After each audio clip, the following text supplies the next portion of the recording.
Hi Devika. Hi. ഇവരെന്നോടൊരു കാര്യം പറഞ്ഞു, ദേവിക പാട്ടല്ലാതെ പിന്നെ ഉള്ളത് ഉറക്കമാണെന്ന്. സത്യം. സീരിയസ്ലി? അതെ. റൂമർ പറഞ്ഞതല്ല, യഥാർത്ഥത്തിൽ ഉറങ്ങാൻ ഭയങ്കര ഇഷ്ടമാണോ? എനിക്ക് ഭയങ്കര ഇത്രയും എണീക്കേ ഇല്ല. രാവിലെ എത്ര വിളിച്ചാലും എണീക്കൂല. അത് ഇങ്ങനെ രാത്രി നല്ല ലേറ്റ് ആയിട്ട് ഉറങ്ങുക. ഒരു 12 മണിയൊക്കെ ആവും അങ്ങനെ ഉറങ്ങുക. അപ്പോൾ ഉറക്കം ഇഷ്ടമാണെന്നല്ല അതിൻ്റെ അർത്ഥം, നമ്മുടെ ടൈം വ്യത്യാസം ഉണ്ടെന്നാണ്. ഉറക്കം ഇഷ്ടമാണ്. ഉറക്കം ഇഷ്ടമാണ്. അല്ല എങ്കിലും ഇപ്പോൾ രാത്രി 12 മണിയാവും എന്ന് പറയുമ്പോൾ ആ സമയം വൈകി എണീറ്റാൽ മതിയല്ലോ. അതായത് ഉറക്കത്തിൻ്റെ ടൈം അങ്ങോട്ടും ഇങ്ങോട്ടും മാറ്റമുണ്ട്. അങ്ങനെ ആയിരിക്കാം, അല്ലാതെ ഭയങ്കര ഉറക്കം ഇഷ്ടമുള്ള അങ്ങനെയല്ല. നമ്മൾ വീട്ടിൽ സംസാരിച്ച് ഒരു കണ്ട് ഇങ്ങനെ ഇരിക്കുമ്പോൾ ഒരു 12 മണിയെല്ലാം വീട്ടിലെല്ലാവരും ഒന്നിച്ചിരുന്ന് ഫുഡ് കഴിക്കുമ്പോൾ തന്നെ ഒരു 10 മണി ആ ടൈം ആവും. അപ്പം വരാൻ അപ്പനെ കാത്തുനിന്ന് അങ്ങനെയാണ് കഴിക്കുക. അപ്പോൾ അത് കഴിച്ച് പിന്നെ ആദ്യം എന്തൊക്കെയോ വർത്താനെല്ലാം പറഞ്ഞ് അങ്ങനെ 12 മണിയാവും. 12:30 അങ്ങനെയാവും. എന്നിട്ട് ഉറക്കം വരില്ല. എന്നിട്ട് അപ്പം വന്ന് അടുത്തിരുന്ന് അങ്ങനെ എന്തൊക്കെ പാട്ടൊക്കെ പാടി അങ്ങനെ ഉറങ്ങും. ഇപ്പോൾ അതെ. പിന്നെ രാവിലെ എണീക്കുമ്പോൾ ഒരു 10 മണി അങ്ങനെയല്ല വീട്ടിൽ. അച്ഛന് ഭയങ്കര ഇഷ്ടമാണ്. അച്ഛനാണ് കൂടുതലും ഈ പാട്ടുമായിട്ട് ബന്ധിപ്പിക്കുന്നത് അല്ലേ? അതെ. അമ്മ അതെ. എന്നാലും പണ്ടേ അപ്പനാന്ന് പാട്ടെല്ലാം ഇങ്ങനെ പറഞ്ഞു തന്നെ എനിക്ക്. അപ്പം അമ്മയാണ് ഇങ്ങനത്തെ ഷോ ഒക്കെ ഉണ്ടാകുമ്പോൾ എന്നെ വിടല്. കണ്ണൂരിന്റെ ഒരു ഭാഷ ഇപ്പോഴും കിടപ്പുണ്ടല്ലേ? ഉണ്ട്. നല്ലതല്ലേ? അതെ. വരും. ഈ ഇപ്പൊ രാത്രി എന്ന് പറയുന്നത് എന്ത് ജോലിയാണ് അച്ഛൻ ചെയ്യണേ? തെയ്യം കലാകാരനാണ്. പിന്നെ ഓട്ടോ ഡ്രൈവർ. അപ്പോൾ സീസൺ വരുമ്പോഴത്തേക്ക് ഒത്തിരി സഫർ ചെയ്യേണ്ടി വരും. എന്ത് തെയ്യം ഇപ്പോൾ? പൊട്ടൻ തെയ്യം, ഭൈരവൻ, രക്തചാമുണ്ടി, വിഷ്ണുമൂർത്തി, ഒറ്റക്കോലം. തെയ്യത്തെക്കുറിച്ച് എനിക്ക് കൂടുതൽ അറിയാൻ തോന്നുന്നത് എന്താ വെച്ചാൽ, ഇതിൻ്റെ പിന്നിൽ ഒരുപാട് പണിയുണ്ട്. നമ്മൾ ഈ കാണുന്ന തെയ്യമായിട്ട് എത്തുന്നതിന് മുമ്പുള്ളൊരു പണിയുണ്ടല്ലോ, അത് കുറച്ച് കലാകാരൻ തന്നെ ഭയങ്കര സഫർ ചെയ്യണമെന്ന് കേട്ടിട്ടുണ്ട്. അപ്പം എങ്ങനെയാണ് അച്ഛൻ്റെ ഒരു തയ്യാറെടുപ്പൊക്കെ? അപ്പൻ തെയ്യമുള്ള സമയത്ത് സീസണിൻ്റെ സമയമാകുമ്പോൾ ഇങ്ങനെ നമുക്ക് വീട്ടിൽ കലശങ്ങളും കാര്യങ്ങളൊക്കെ ഉണ്ടാവും.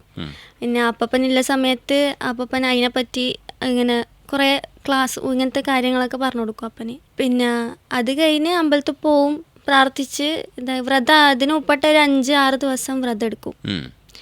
തെയ്യ സമയമാകുമ്പം ആദ്യം ഒരു കലശം വെക്കും, അങ്ങനെ പൂജയൊക്കെ ചെയ്ത് പിന്നെ അങ്ങനെ പോക്ക്.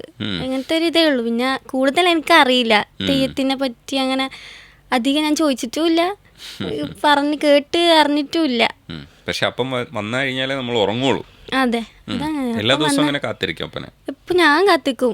അമ്മ ചേച്ചിയെല്ലാം ഉറങ്ങും, ഞാൻ അപ്പം വരുന്നവരവിടെ കാത്തിക്കും വീട്ടില്. ഒന്നിക്ക് TV വെച്ചിരുന്ന് കാണും, അല്ലെങ്കിൽ ഇങ്ങനെ പുറത്തിരിക്കുമ്പോൾ അമ്മ ഇപ്പോൾ കലമ്പും. രാത്രി ഇങ്ങനെ പുറത്തിരിക്കുന്നതുകൊണ്ട് ഇല്ലേ ഞാനങ്ങനെ TV ഇങ്ങനെ വെച്ചിരിക്കും. വന്ന് അപ്പൻ്റെ കൂടെ ഫുഡ് കഴിക്കും.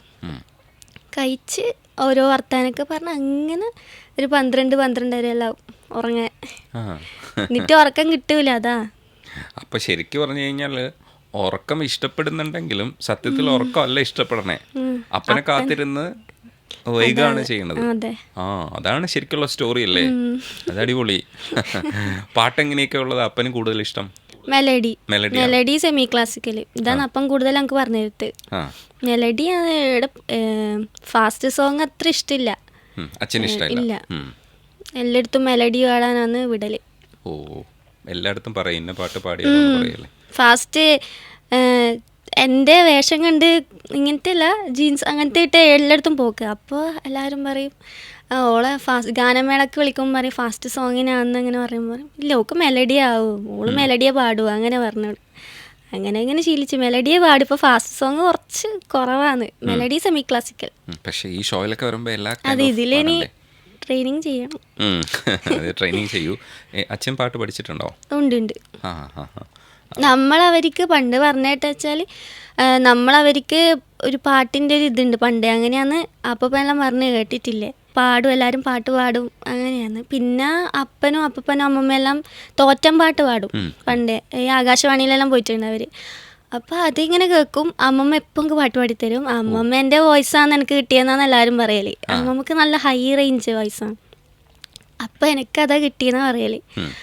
അങ്ങനെ തോറ്റം പാട്ട് കേട്ട് അങ്ങനെ പഠിച്ച് പിന്നെ അപ്പൻ എന്നെ പഠിപ്പിച്ചെന്ന്. പിന്നെ അപ്പൻ്റെ അനിയനുണ്ട്, അപ്പൻ ഒരു മ്യൂസിക് മാഷാണ്.